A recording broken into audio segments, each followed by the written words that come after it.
हळद रुसली कुंकू हसले या मालिकेच्या पुढील काही येणाऱ्या भागांचे अपडेट जाणून घेऊया आपल्या आजच्या या व्हिडिओमध्ये।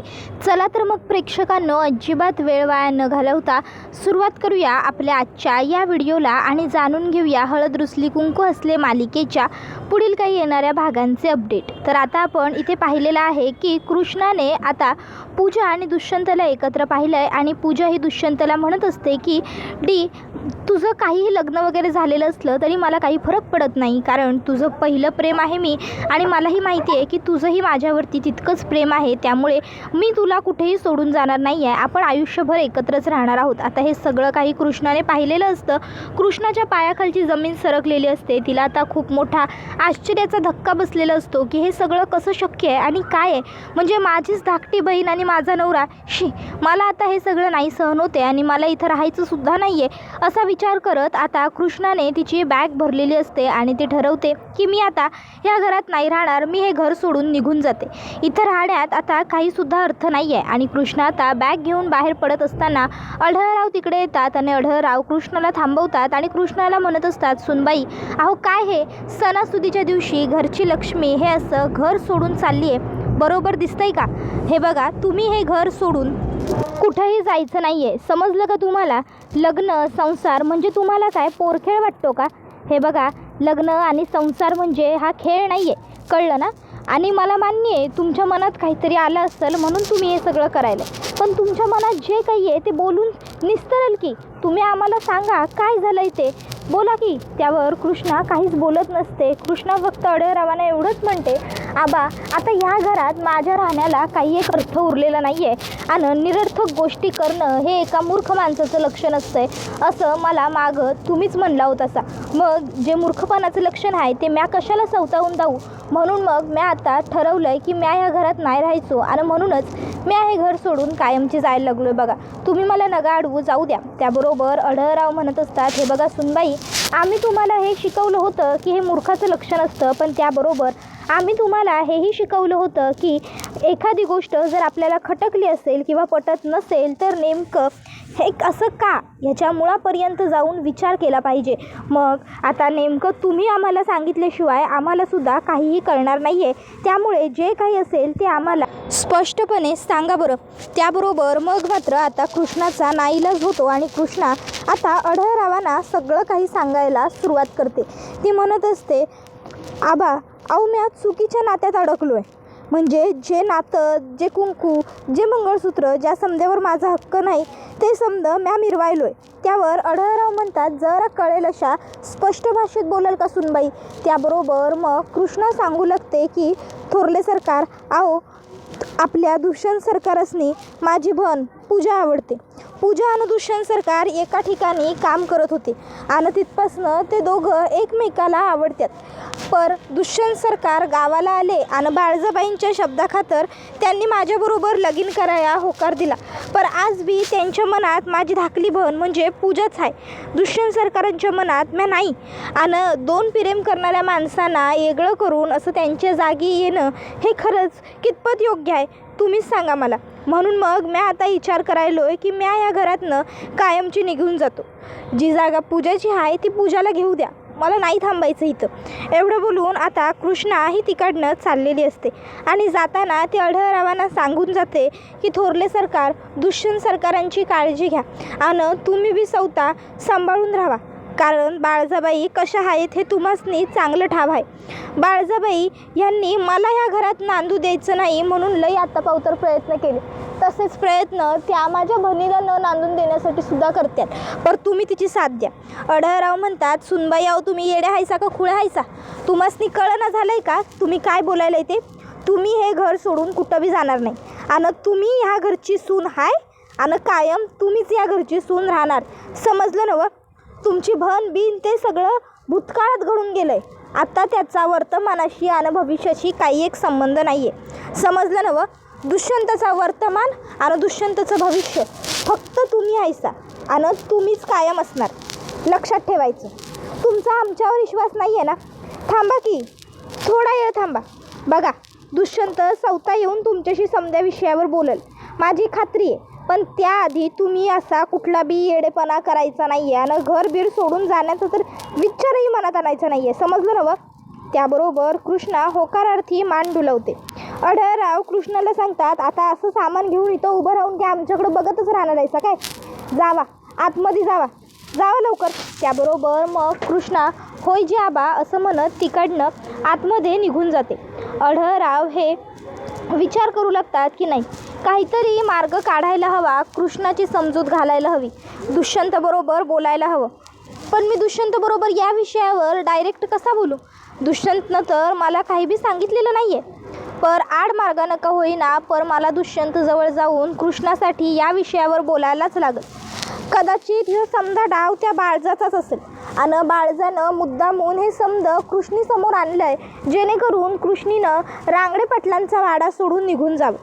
त्याबरोबर मग आता आढळराव हे दुष्यंतला समजून सांगतात की तुमच्या दोघांमध्ये काहीतरी वाद झाला आहे हे मला कळालं आहे. काय झालं आहे ते मी विचारणार नाही, पर आता जे काय झालं आहे ते मिटवण्याची संधी तुझ्या हातात आली आहे. नवीन वर्षाची सुरुवात झाली आहे. पहिला सण आला आहे तुमच्या लग्नानंतरचा, संक्रांत. आता तुझ्या बायकोला संक्रांतीला काहीतरी छान भेटवस्तू दे आणि नवीन आयुष्याची, नवीन नात्याची सुरुवात कर.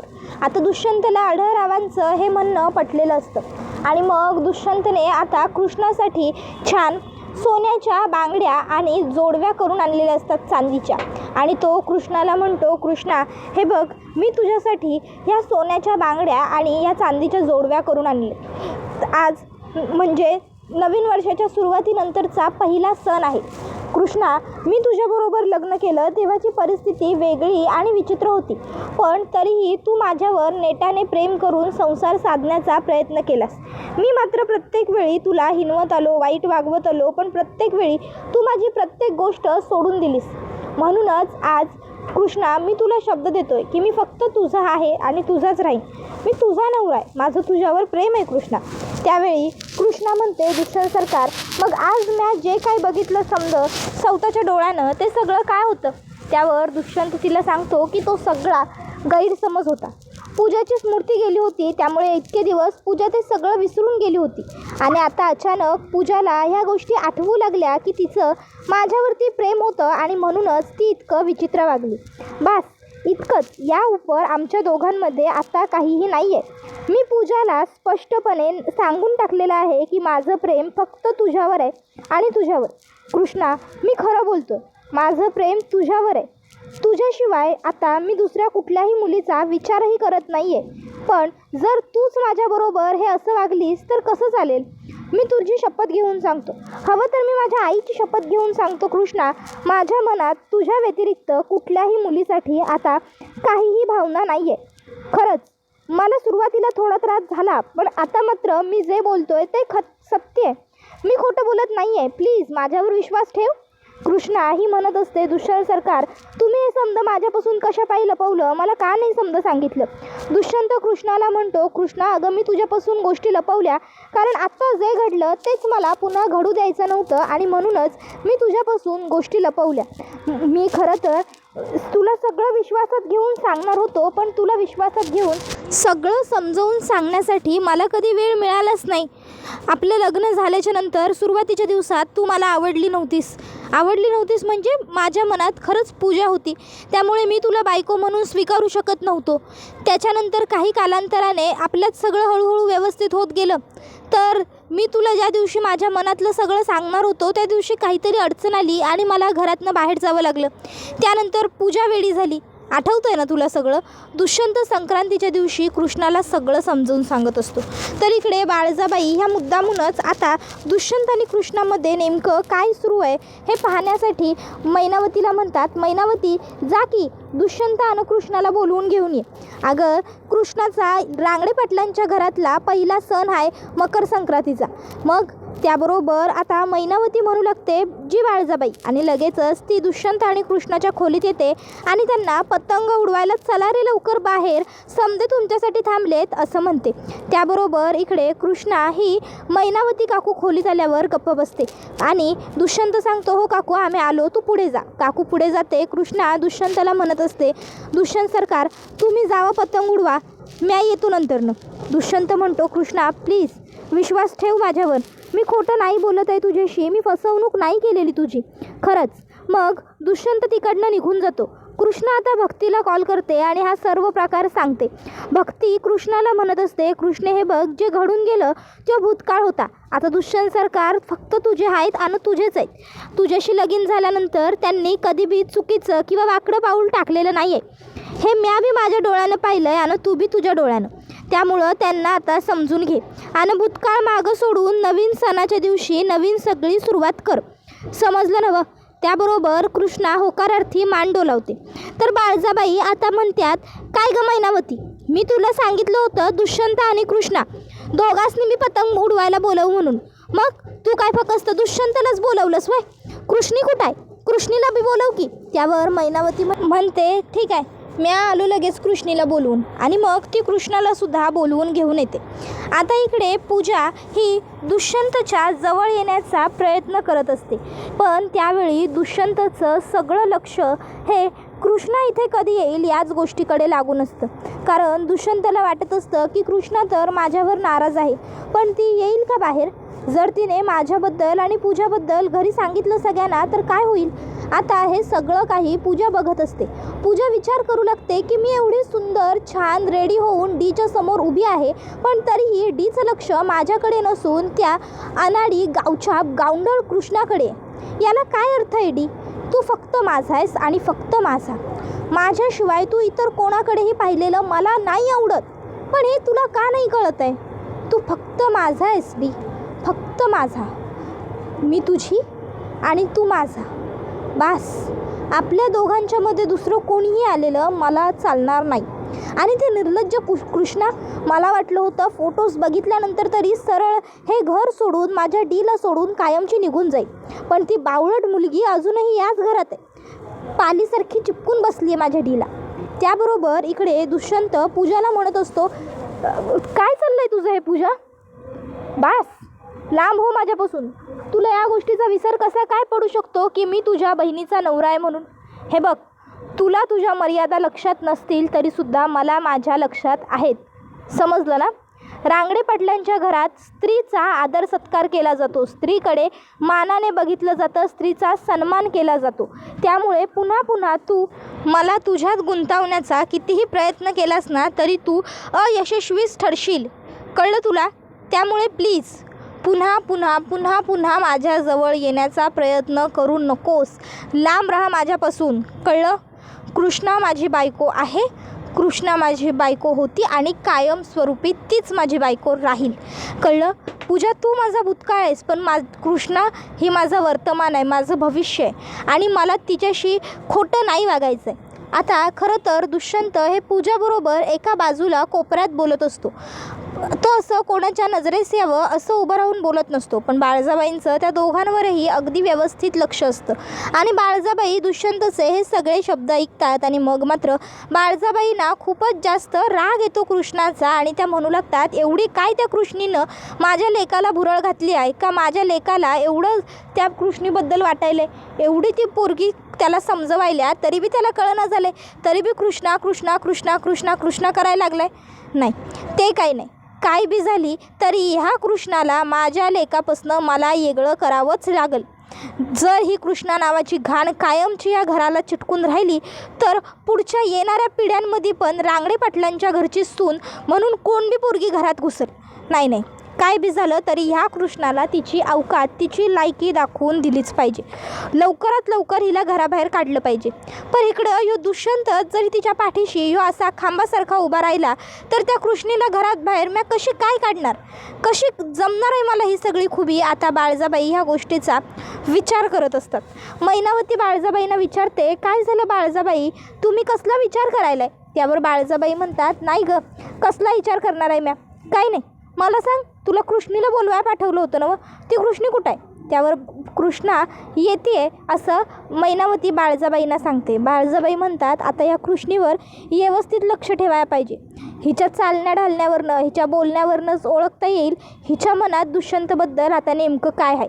जर हिच्या मनात ईश असेल तर ते ईश अजून पेरावं लागेल. त्याबरोबर अढळराव बाळजाबाईंकडे येतात आणि ते बाळजाबाईंना सांगतात की तू किती पण प्रयत्न कर दुष्यंत आणि कृष्णाला वेगळं करण्याचा, पण ते दोघं काही एकमेकांपासून वेगळे होणार नाही. आता ज्याबरोबर बाळजाबाईने दुष्यंतला आणि पूजाला बोलताना ऐकलेलं असतं, तसंच कृष्णानेही त्या दोघांना बोलताना लांबूनच ऐकलेलं असतं. तर आता इकडे अढळराव हे बाळजाबाईला म्हणत असतात की कृष्ण आणि दुष्यंत यांची जोडी त्या वरच्यानं बांधली आहे, त्यामुळं तुझ्यासारख्या एक नाही, दोन नाही, 56 जणांनी जरी प्रयत्न केला की नाही कृष्ण आणि दुष्यंतला एकमेकापासून वेगळं करण्याचा, पर तरी बी त्यासनी जमणार नाही म्हणजे नाही. कारण शेवटी कृष्ण आणि दुष्यंत हे दोघं एकमेकासाठी होते, एकमेकासाठी आहेत आणि कायमस्वरूपी एकमेकासाठीच राहत्याल. समजलं ना? तुझ्यासारख्या बाईंनं त्यांना वेगळं करण्याचं किती बी सपान पाहिलं का नाही, तरी पण ते यशस्वी व्हायचं नाही. आणि मुळात कृष्णीचा ह्यो बापाप्रमाणे असलेला सासरा जिवंत आहे. म्या तुझं सपान कधीच खरं नाही होऊ देणार बाळजा. दुष्यंत आणि कृष्णाला म्या कधी वेगळं नाही होऊ देणार. तर इकडे हे सगळं काही पूजा ऐकत असते. पूजाला हे सगळं ऐकून खूप राग येत असतो. तर तोपर्यंत कृष्णा ही दुष्यंतच्या जवळ येते आणि दोघं मिळून पतंग उडवू लागतात. आता पूजा हे बघत असते आणि पूजाला खूपच जास्त राग येतो. पूजा म्हणायला लागते, हे कसं शक्य आहे? मी एवढी सुंदर नटून, एवढा वेस्टर्न ड्रेस घालून डीच्या जवळ गेले, डी बरोबर पतंग उडवण्यासाठी, आणि डी काय करतोय? डी त्या भिकारड्या कृष्णाबरोबर पतंग उडवतोय. याला काय अर्थ आहे? तर इकडे कृष्णा हिने दुष्यंतचा मांजा पकडलेला असतो आणि दुष्यंत हा पतंग उडवत असतो. दुष्यंत कृष्णाला म्हणत असतो, कृष्णा ढील दे, ढील दे, ढील दे. त्याबरोबर कृष्णा ढील देत असते. दुष्यंत म्हणत असतो, कृष्णा खेच खेच खेच, मांजा मागे खेच, मागे खेच. त्याबरोबर कृष्णा मांजा मागे खेचत असते. त्या दोघांचं छान सुरू असतं. दोघंजण एकत्र मिळून बऱ्याच जणांच्या पतंग कापतात आणि मग दुष्यंत हा कृष्णाला म्हणतो, बघितलंस कृष्णा, आपण दोघं जर एकत्र असू ना तर आपल्याला काहीच अवघड जाणार नाही, कळलं ना? त्यावर कृष्णा होकारार्थी मान हलवते. त्यावर दुष्यंत म्हणतो, देशील ना मग मला कायम अशीच साथ? त्यावर कृष्णा होकार देते.